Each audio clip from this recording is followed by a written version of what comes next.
Ray Calloway had hosted the family face-off for almost 15 years, and in all that time, he had never once stopped a taping in the middle of a round. Not for a fire alarm, not for a fainting contestant, not even the night the power flickered and half the board went dark. But on a warm Thursday evening, a 61-year-old wife from Marion, Indiana, said 11 words into her microphone. And Ray Calloway raised his hand, looked straight into the control room, and said, "Stop the clock. Stop everything. We're not playing right now." What she revealed about her husband, a secret he had protected for 16 years, left the man's face frozen in shock, left 200 people in the studio wiping their eyes, and left Ray Calloway making a promise on live television that no game show host had ever made before. Before we get into what she said, do us one small favor. If you believe good men still exist in this world, hit that like button and subscribe to the channel, because stories like this one are exactly why we're here.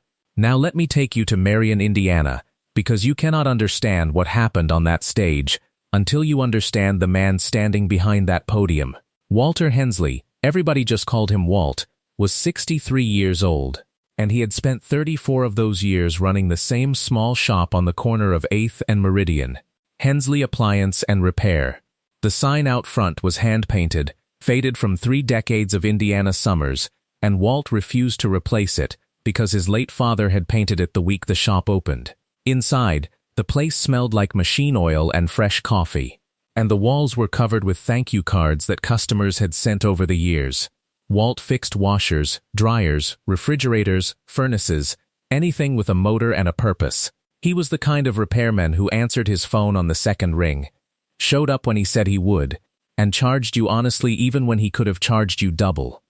Walt had been married to Dottie for 39 years. They met at a county fair in 1986 when Walt won a stuffed bear at the ring toss and handed it to the girl behind him in line because, as he told her, "You look like you wanted it more than me." Dottie married him 3 years later, and she liked to say she'd spent the rest of her life learning that the ring toss was not a fluke. That giving things away was simply who Walter Hensley was. Dottie had worked as a school secretary at Marion Elementary for 28 years before retiring. She knew every family in town, every kid's name, and every story worth knowing. Except, as it turned out, the biggest story of all, the one sleeping right next to her. Their daughter Beth was 35 now, a nurse over in Kokomo, married to a good-natured man named Kevin, who taught middle school science. Beth and Kevin had a 9-year-old son, Tyler, who thought his grandpa hung the moon because Walt had taught him how to take apart a toaster and put it back together before he could ride a bike. It was Beth who had sent in the application to the family face-off. She'd done it half as a joke after watching the show with her parents one Sunday, when Walt kept shouting answers at the television and getting most of them right. When the call came that the Hensleys had been selected, Dottie screamed so loud the neighbors came over to check on her. But here is what nobody on that stage knew. Nobody except Dottie, and she had only known for 3 weeks. For the last 16 years, Walt Hensley had been living a double life. Every Friday night, he told Dottie he was playing cards with the boys from the hardware store. Every Friday night, that was a lie. And 3 weeks before the taping, while Dottie was digging through the shop's back office looking for the warranty papers on their water heater, she found a green spiral notebook wedged behind the filing cabinet. The cover was soft from handling, the corners worn round. She opened it expecting parts orders. What she found instead made her sit down on an overturned milk crate and cry for half an hour. The notebook was a list. Names, dates, addresses, and appliances, page after page after page, going back 16 years. The Riveras on Nebraska Street, refrigerator, delivered and installed, no charge. The Widow Kowalski, furnace rebuilt 2 days before Christmas, no charge. A single mother named Tanya on the south side, washer and dryer, no charge, plus a space heater for the baby's room. Entry after entry, in Walt's careful block handwriting, each one marked with the same 3 letters at the end of the line. PIF. Dottie counted them twice to be sure. 214 families. Her husband had secretly repaired, rebuilt, and given away 214 appliances to struggling families in Grant County. And he had never told a single soul. Not her. Not Beth. Not the pastor at First Methodist, even though, as Dottie would later learn, the church food pantry had been quietly passing Walt the names of families in trouble for over a decade, sworn to secrecy by Walt himself. And that wasn't all she figured out, sitting on that milk crate with the notebook shaking in her hands. Suddenly, 16 years of little mysteries clicked into place like tumblers in a lock. The Friday card games where Walt somehow never won or lost a dime. The bass boat, his pride and joy, the boat he'd saved 11 years for, that he suddenly sold in 2014 with a shrug and a mumbled story about the engine being more trouble than it was worth. The Florida Fund, the coffee can of vacation money on top of the refrigerator that never seemed to grow no matter how many years they fed it. Her husband hadn't been playing cards. He'd been in strangers' basements at 10 o'clock at night, fixing furnaces in the dark of winter, hauling washing machines up apartment stairs, and paying for the parts out of his own pocket. The boat hadn't been trouble. The boat had become somebody's furnace, somebody's refrigerator, somebody's warm house in January. PIF. It took her a week to work up the courage to ask the pastor what it meant, and when he realized she'd found the notebook, he went pale and made her promise not to tell Walt she knew. Paid in full. That's what Walt wrote when a family offered him money, and he refused it. In Walt's mind, everything was already paid in full. He never explained to anyone what he meant by that, and the pastor had learned to stop asking. Dottie kept the secret for 3 weeks. She put the notebook back exactly where she found it. She kissed her husband goodbye every Friday night and said, "Have fun with the boys." And then she stood at the kitchen window and watched his truck pull out of the driveway, loaded with something under a tarp, and she cried into a dish towel where he couldn't see her. She told herself she would keep his secret forever, because that was clearly what he wanted. But secrets like that have a weight to them. And on a Thursday evening in a television studio in front of 200 strangers, that weight finally became too much to carry. Now subscribe or don't subscribe, that's your call, but if this story is already getting to you, trust me, we haven't even started. Because what happened on that stage is the part nobody saw coming, least of all Walt Hensley. The taping started like any other episode. The Hensleys, Walt, Dottie, Beth, Kevin, and Walt's younger sister June, stood on one side of the stage in matching blue polo shirts that Beth had ordered online. Across from them stood the Ortega family from Fort Wayne, 5 of the friendliest people you could ever hope to compete against. Ray Calloway came out to his usual roaring welcome. Cracked a joke about how the Hensleys and the Ortegas looked like the finals of a church potluck, and the game got underway. Walt was exactly the contestant you'd expect him to be. Steady, unhurried, quietly sharp. When Ray asked the families to name something people lose and never find again, Walt leaned into the microphone and said, "Socks," in the same flat, matter-of-fact voice he used to tell customers their compressor was shot, and the board lit up with the number 2 answer while the audience roared. Dottie was the opposite, bubbly, quick to laugh, waving at the camera every time it swung her way. Ray took a liking to the two of them almost immediately. He kept drifting back to their podium between questions, teasing Walt about being a man of few words, teasing Dottie about having enough words for both of them. 39 years of marriage, Ray said at one point, shaking his head. "What's the secret, Dottie?" And Dottie, without missing a beat, said, "I do all the talking, and he does all the fixing." The audience laughed. Ray laughed. Walt allowed himself half a smile. Nobody in that building had any idea how true that sentence was about to become. The Hensleys took the first round on Walt's sock answer. The Ortegas stole the second, when Kevin, bless his heart, guessed that the number one thing people do in an elevator was dance. By the middle of the show, the score was close, the energy was high. And Ray Calloway strolled to center stage to read the next survey question. It was the kind of question the show's writers loved. A little cheeky, a little dangerous, guaranteed to get a laugh. Ray looked down at his card, grinned, and read it out loud. We asked 100 married people, name something a husband hides from his wife. The audience whooped. June slapped the podium. The Ortegas' grandmother covered her mouth and giggled. Beth buzzed in first and said, "How much he spent on tools?" The number one answer, 41 points. And the studio erupted. The Hensleys chose to play. Kevin guessed junk food in the truck. It was on the board. June guessed the real score of his golf game. On the board. And then, it was Dottie's turn. Ray walked over to her with the microphone, still chuckling from June's answer. "All right, Dottie. 39 years. If anybody in this building knows what a husband hides from his wife, it is you, sweetheart. Name something a husband hides from his wife." And Dottie opened her mouth to say something funny. She had a joke ready. She'd been planning to say his bald spot the moment she heard the question. But standing there, with the lights warm on her face and her husband 3 feet away and that green spiral notebook sitting behind a filing cabinet 4 hours south, something in her chest simply gave way. The audience saw her smile flicker. They saw her look at Walt. And they saw her eyes fill up with tears in the time it takes to snap your fingers.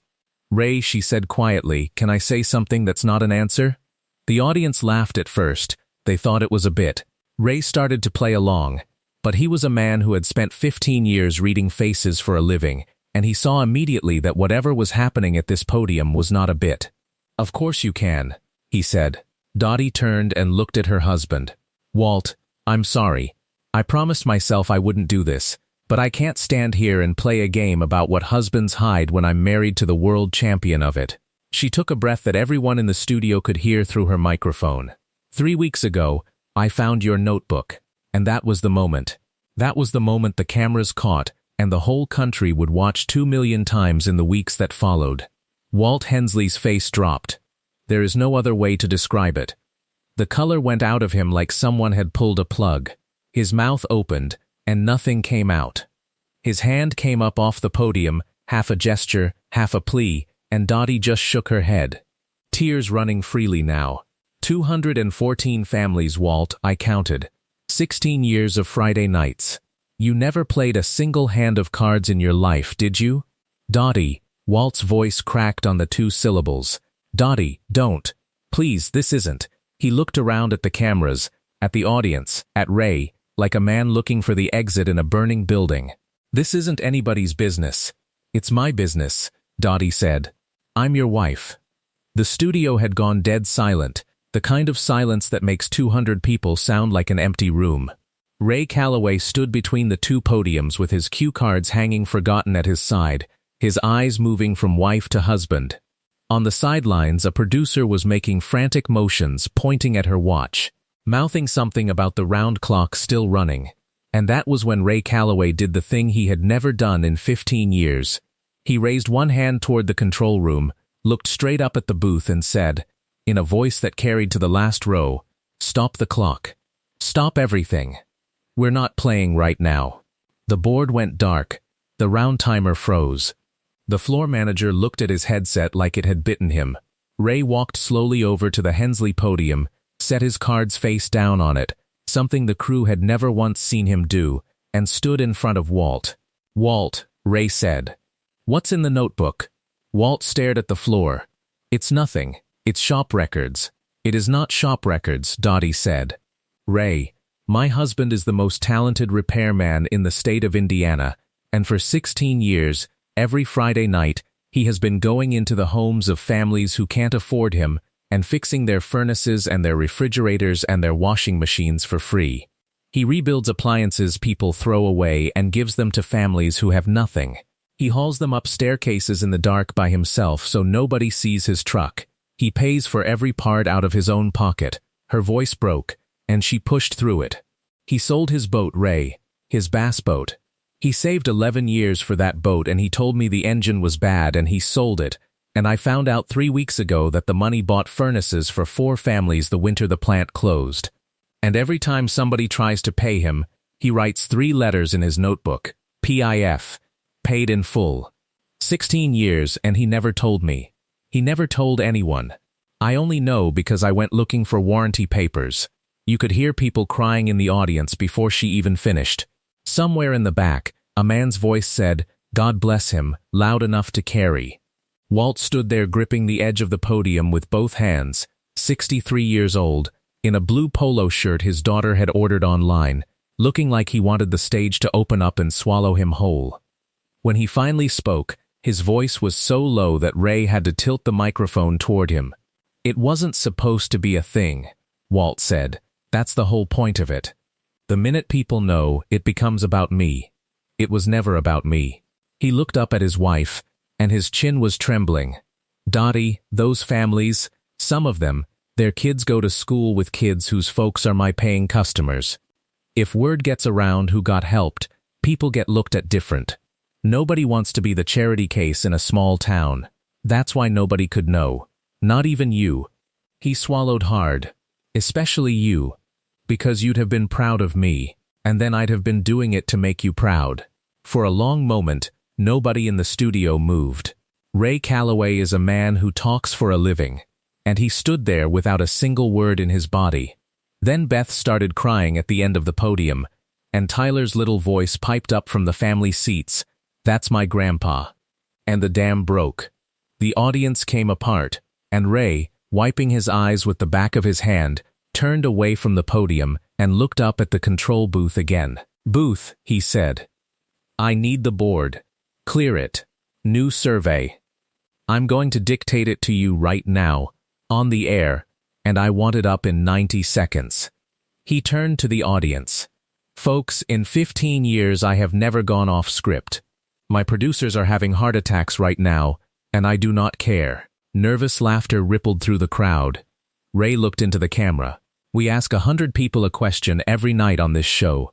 Tonight I'm only asking one man, and he already answered it 214 times. So here's my survey. Put this on the board. Name something a good man does when nobody is watching." The big board flickered. The audience watched, hushed, as 5 answer panels appeared, face down, just like a real round. Ray walked back to Walt, put a hand on his shoulder, and pointed up at the board. "Show me number 1. The panel flipped. "Fixes what's broken." The bell rang, and the audience roared. Number 2. "Gives without taking credit." The bell rang again, louder cheers. Number 3. "Shows up at 10 o'clock at night." By now people were on their feet in pockets all over the studio. Number 4.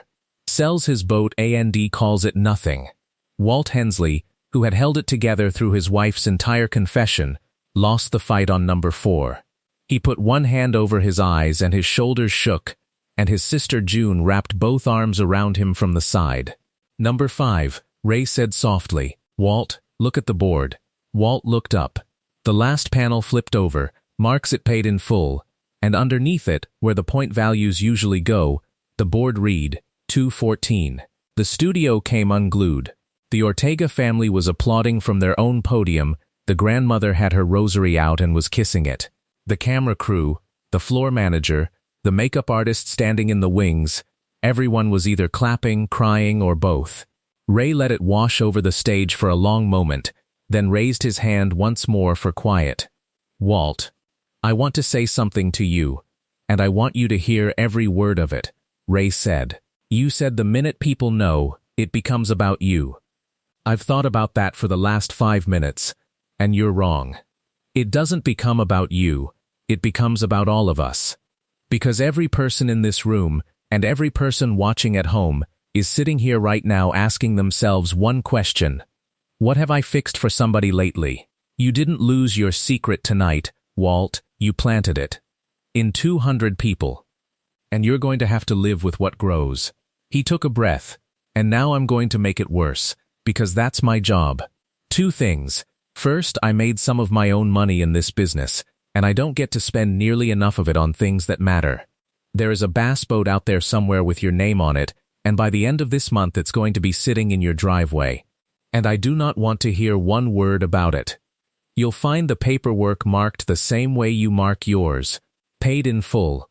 Walt tried to protest and got exactly 4 words out before the audience drowned him. "Second," Ray went on, "this show is going to fund your Friday list for the next year. Every part, every appliance, every tank of gas in that truck. You keep the notebook. You keep the secret names. We'll just quietly make sure the well doesn't run dry. Deal?" Walt looked at his wife.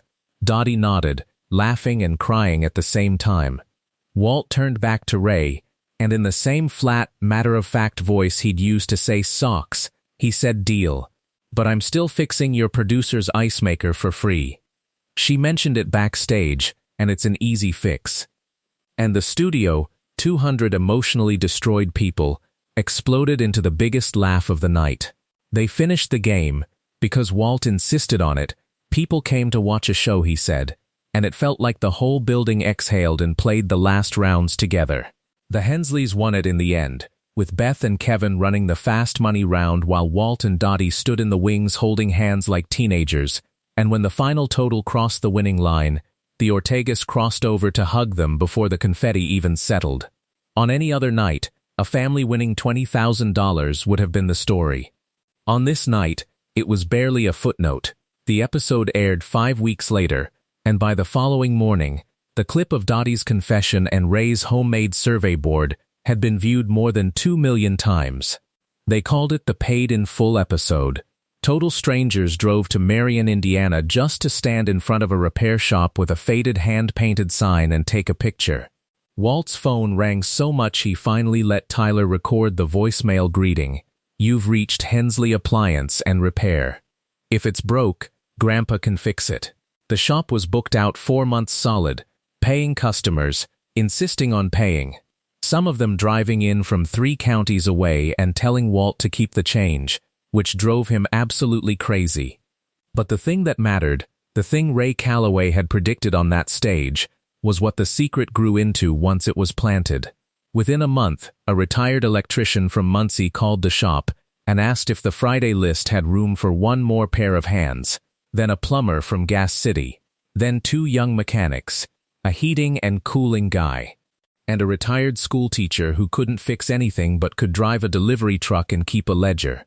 By Christmas, they had to get organized whether Walt liked it or not, and Beth filed the paperwork for a proper nonprofit. They wanted to name it the Hensley Foundation. Walt flatly refused, said he'd shut the whole thing down first, so they named it what he wrote in the notebook instead, the Paid-in-Full Project. It's one unbreakable rule, written by Walt himself into the founding documents: no family helped is ever named, no photo is ever taken, and no volunteer ever says where they were on a Friday night. The green spiral notebook, meanwhile, kept filling. Walt bought a second one, same brand, same color, because he is a man of routines. And by the first anniversary of the taping, the combined count had passed 300 families. Letters arrived at the shop from all over the country, from people Walt had never met and never would. A man in Oregon wrote that he'd fixed his elderly neighbor's dishwasher and left before she could thank him, and signed the letter only PIF. A high school shop class in Tennessee adopted the rule for their semester project. Dottie kept every letter in a shoebox under the bed, and on hard days, she read them out loud whether Walt wanted to hear them or not. He always wanted to hear them. He just never said so. 6 months after the taping, the family face-off did something it had never done and aired a follow-up segment. Ray flew to Marion himself with a single camera operator.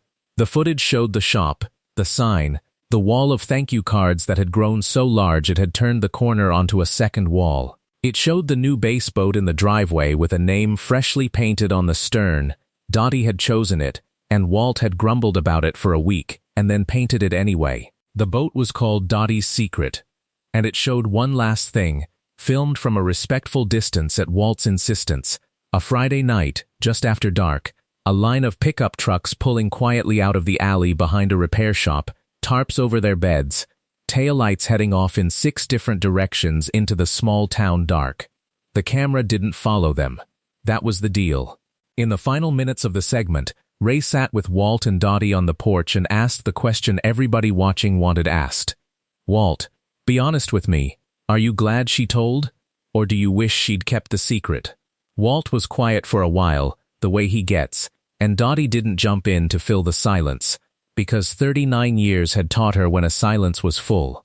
Finally Walt said, "I spent 16 years thinking the secret was the point. Turns out the secret was just the seed packet. You don't get to keep a seed in the packet forever and call yourself a gardener." He looked over at his wife. She didn't reveal my secret. She planted it. That's different. Then he stood up, because it was Friday, and he had somewhere to be. Ray Calloway ended the segment looking straight into the camera, and what he said became the line people quoted for years afterward. We ask 100 people every night what they think. Every once in a while, we find the one person who already knows. Survey says, be like Walt. And that's the story of the night a wife's 11 words stopped a game show cold, not to expose her husband's shame, but to reveal his glory, and he was the only man in America who couldn't tell the difference until she showed him. If this story reminded you that quiet goodness is still out there, hiding behind filing cabinets and under tarps in pickup trucks, then do what Walt would never ask you to do. Give this video a like, share it with somebody who fixes things for people, and subscribe to the channel. Because every week, we bring you true-to-life stories about the moments that reveal who people really are. And when you subscribe, do us one favor. Don't tell anybody. Just mark it paid in full. We'll see you in the next one.